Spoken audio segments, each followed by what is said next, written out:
Itu pekerjaan nenek itu.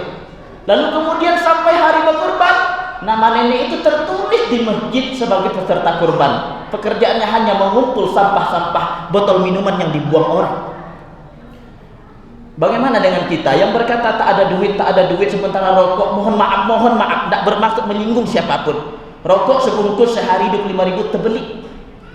Anggaplah 20.000 sebungkus, sebulan 600.000, setahun 7.200.000. Berhenti merokok 1 tahun bisa kurban 3 ekor kambing.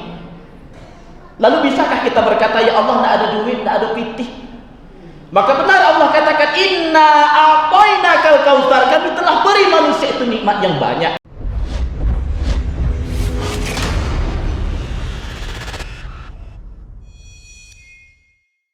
Innal hamdalillah nahmaduhu wa nasta'inuhu wa nastaghfiruhu wa na'udzu billahi min shururi anfusina wa min sayyiati a'malina.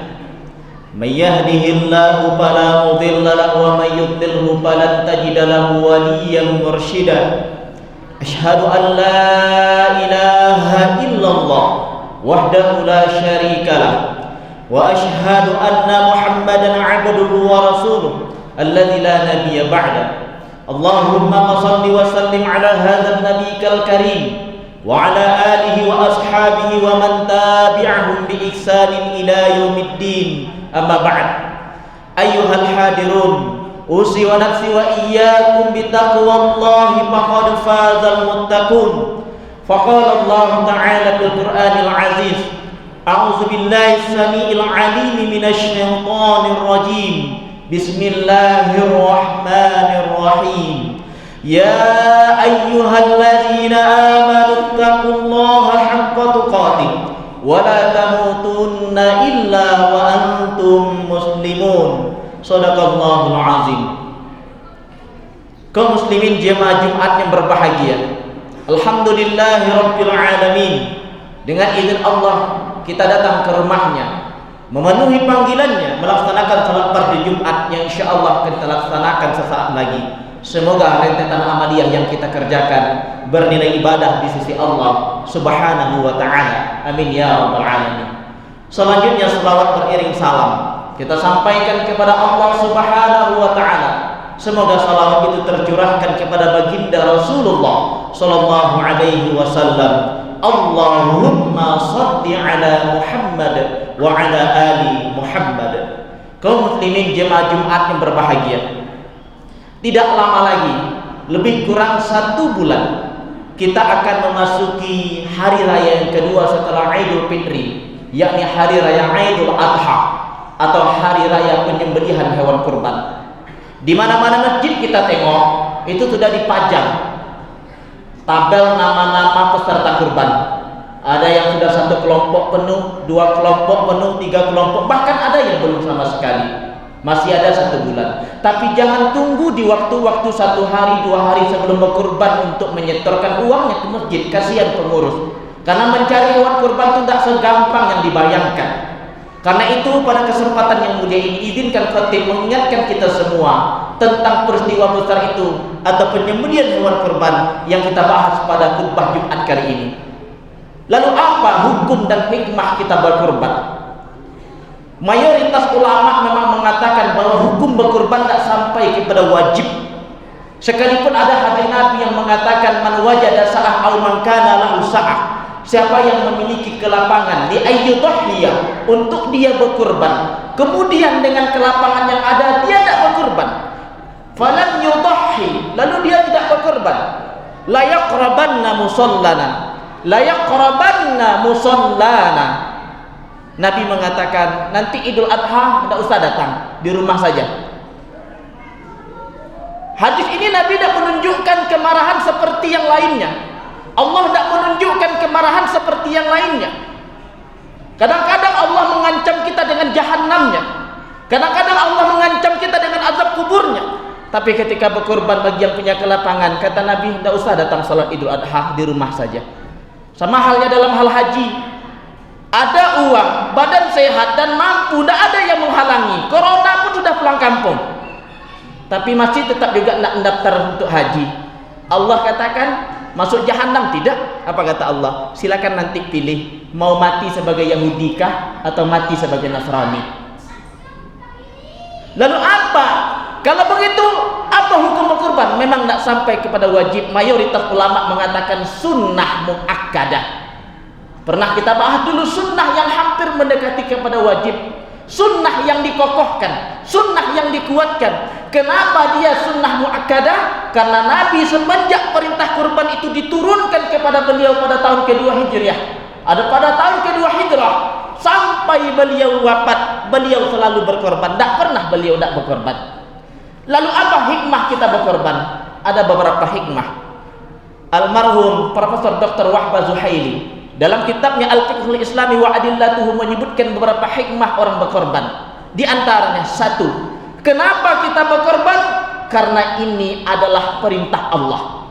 Apapun ibadah yang kita kerjakan, baik sholat, zakat, haji dan lainnya, kalau ada yang bertanya apa hikmah dari ibadah itu, jangan cari-cari yang lain. Hikmah pertama adalah karena Allah yang menyuruh.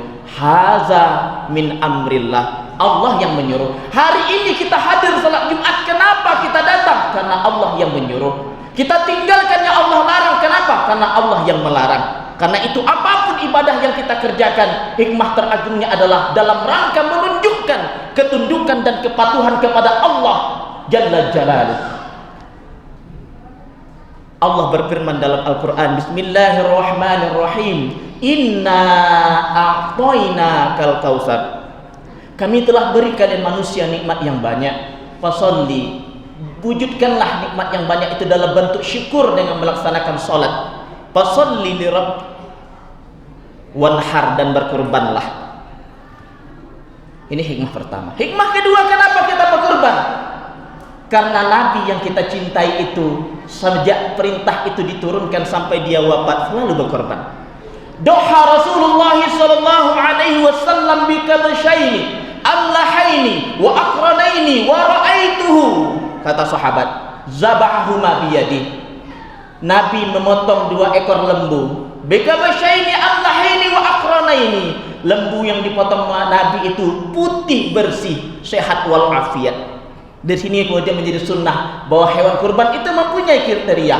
Wa ra'aituhu, kata sahabat, aku melihat dengan langsung, zabahahuma biyadi. Nabi memotong langsung dengan tangannya sendiri kedua domba itu. Yang ketiga, kenapa kita berkorban? Mengikut sunnah Nabi Allah Ibrahim alaihi salam. Ketika kita berkorban, tidak bisa lepas kita dari sejarah ini. Puluhan tahun Nabi Allah Ibrahim berdoa kepada Allah, duhai ya Allah, Rabbi habli minas salihin. Duhai ya Allah, tolong beri aku anak keturunan. Tolong ya Allah. Itu puluhan tahun diucapkan kepada Allah. Ketika Nabi Allah Ibrahim punya anak, lalu kemudian Allah menurunkan perintah yang baru, bawa anakmu itu ke lembah. Dari Palestina ke Mekah Al-Mukarramah, dibawalah anak yang kecil itu.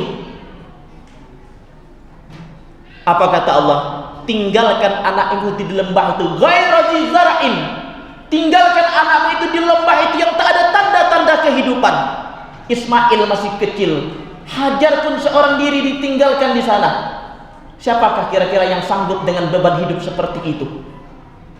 Ibrahim terus berjalan. Sang istri pun terperangah, ada apa dengan suamiku? Dibawanya kami dari tempat yang jauh sampai ke lembah ini, lalu dia tinggalkan aku dan anakku. Ya Ibrahim, aina tazhab? Wahai suamiku, mana engkau hendak pergi? Sedikit pun Ibrahim tak memandang ke belakang. Apakah Ibrahim tak punya nurani? Tidak. Dia punya nurani seorang ayah. Dia punya nurani kemanusiaan. Tapi dia tahu bahwa perintah Allah adalah di atas segala-galanya. Ya Ibrahim, aina tazhab? Wahai suamiku, kemana engkau hendak pergi? Tak juga Ibrahim menoleh ke belakang. Yang ketiga, pertanyaan yang sama dari sang istri. Ya Ibrahim, aina tazhab? Wahai suamiku, kemana engkau hendak pergi? Sang istri pun akhirnya paham bahwa suaminya bukanlah orang gila, suaminya bukanlah orang jahat. Lalu dia rubah pertanyaannya. Wahai suamiku, Allahu amaraka bihadza? Apakah Allah yang menyuruhmu meninggalkan aku dan anakmu di lembah yang tidak ada tanda-tanda kehidupan ini?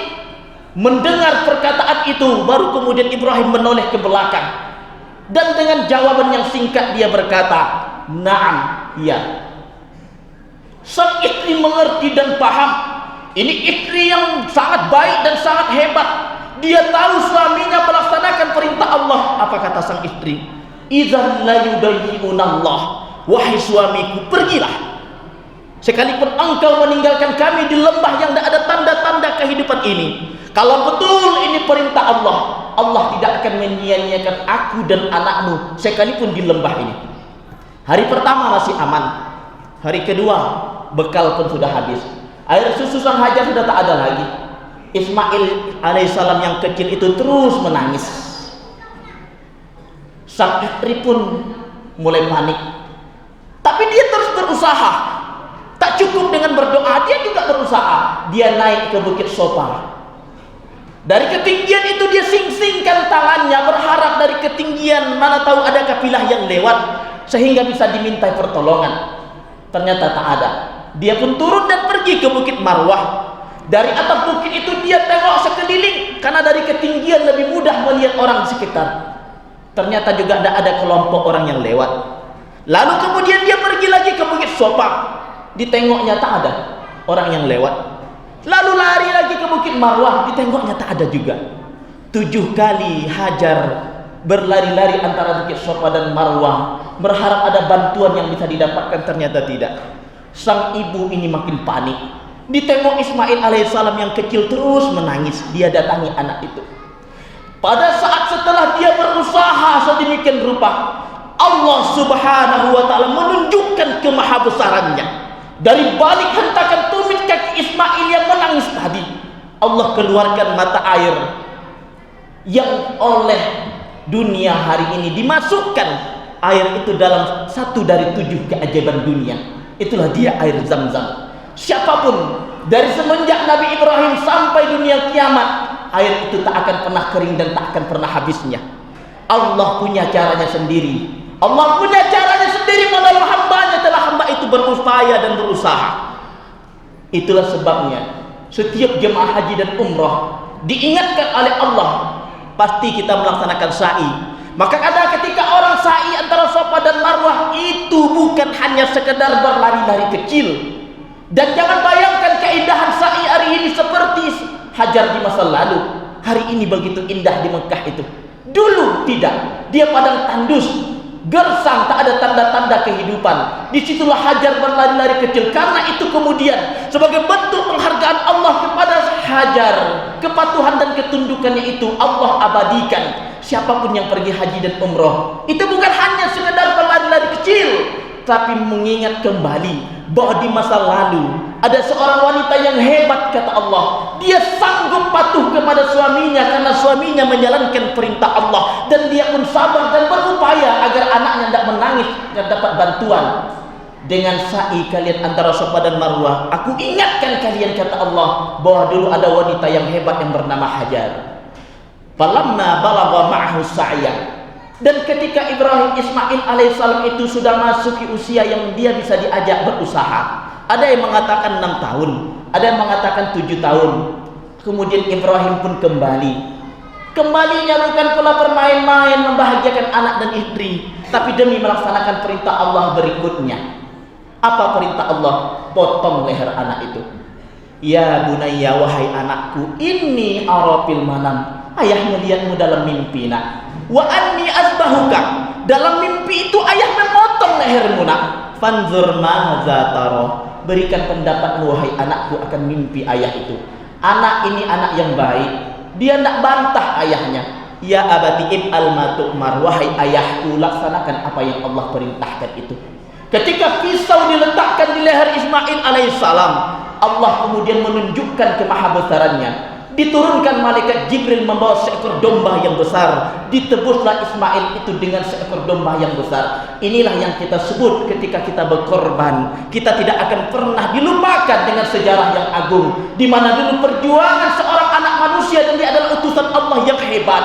Dia sanggup demi perintah Allah, bahkan anaknya yang dia korbankan. Tapi kita hari ini Allah tidak suruh anak kita yang dikorbankan. Allah hanya minta 2.500.000 untuk menunjukkan bukti cinta kepadanya, dan itu sekali setahun, bukan setiap bulan.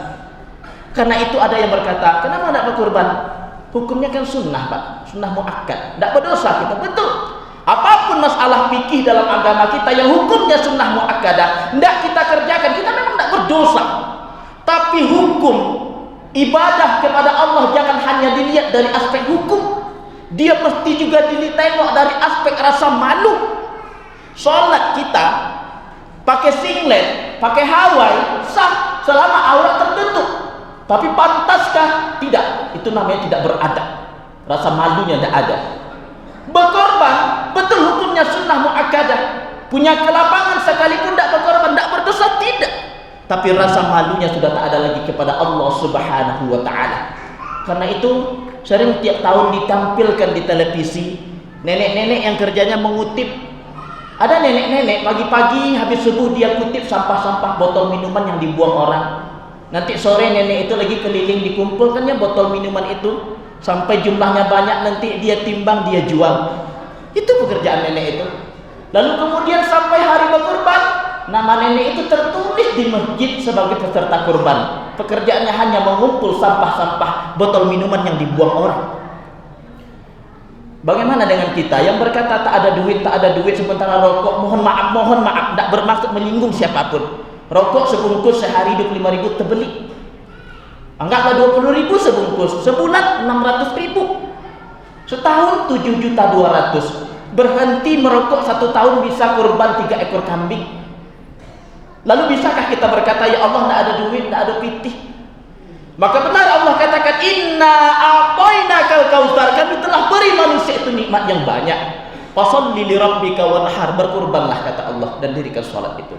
Karena itu kemudian kaum muslimin jemaah Jumat yang berbahagia, persoalan berkorban bukan hanya sekedar dia sunnah muakkadah, tapi rasa malu yang ditanamkan kepada Allah. Bahwa di masa lalu nabinya bernama Ibrahim sanggup mengorbankan anak demi menunjukkan kecintaannya kepada Allah melebihi segala-galanya. Hari ini Allah hanya minta kita 2.500.000 sebagai bentuk rasa perwujudan cinta kita kepadanya. Semoga tahun ini yang belum bisa berkorban, tahun depan bisa berkorban. Mohon maaf bila ada yang tersinggung, semoga bermanfaat. Wa'tabiru ya ulil absar la'allakum turhamun.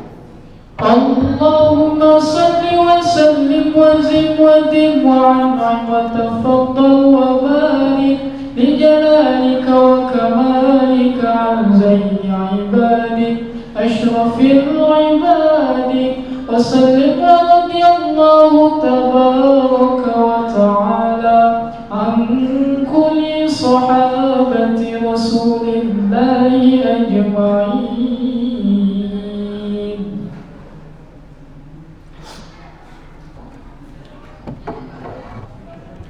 Alhamdulillahi Rabbil Alamin.